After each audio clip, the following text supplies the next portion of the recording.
Tudors is about King Henry VIII and his court, young King Henry VIII and his court, rather than the popular image of the, fat and very, very ill Henry VIII, which is which one often sees in portraits. It's focusing on the younger version of him and his friends, his court, and the beginning of what we know as of Henry VIII. And it's following that original journey. And my character is Charles Brandon. He is a confidant of the king, best friend. They grew up together due to the fact that King Henry's father and Charles Brandon's father were also close. Charles Brandon's father was King Henry's father's standard bearer at the Battle of Bosworth, and King Henry and Charles grew up together. And so they're very close friends. Even though Charles had no official title, he was a Mr., which is how Charles Brandon starts in the story. He starts as Mr. Brandon. They are very, very close. He's the only person, Charles Brandon is the only person who can actually effectively compete with Henry and beat him with no fear of repercussion.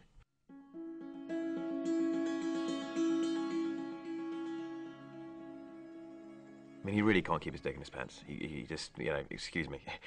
He loves women. He chases them all over the place. As one of the lines go, one of Margaret's fantastic lines, he can love for, a year, a month, a day, an hour, and then that's it. And you'll love fantastically for that period of time, and then move on. Charles has pushed it too far. Normally, he had pretty much free reign wherever he went in court. He could say whatever he wanted to whoever he wanted.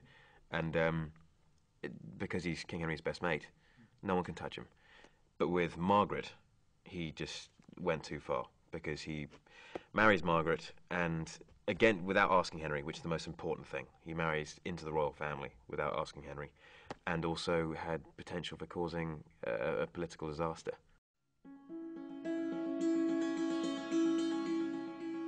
Young, vibrant, athletic, fit. I mean, he really was this man of incredible power and what the image of what a king would be. And Charles and him were very similar. Played sport all the time, hunting, jousting, so sort of a great camaraderie. It's like sort of a rugby team or something. You're always competing with each other, but it's on a far more deadly scale when it comes to jousting, for example, which was a blood sport. You could quite easily die, and you're charging each other on enormous horses with huge amounts of armour on and a great big stick in your hand. You've got to be careful, because you really don't want to knock the king off, because you're threatening the royal line. You're basically making a personal attack on the king, so everyone deliberately lost to him.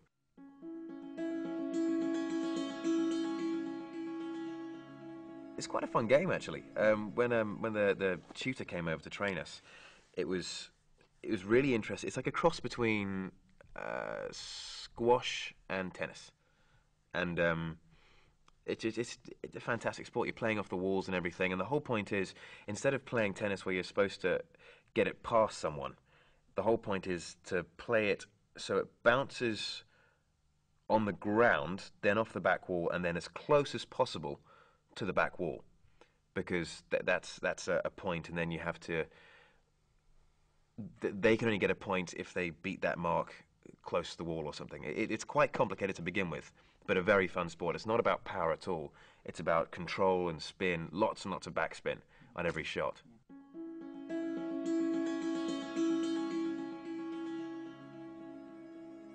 You couldn't ask for a better place to be the best friend of a king, because you haven't got the responsibilities of the king, and you're untouchable.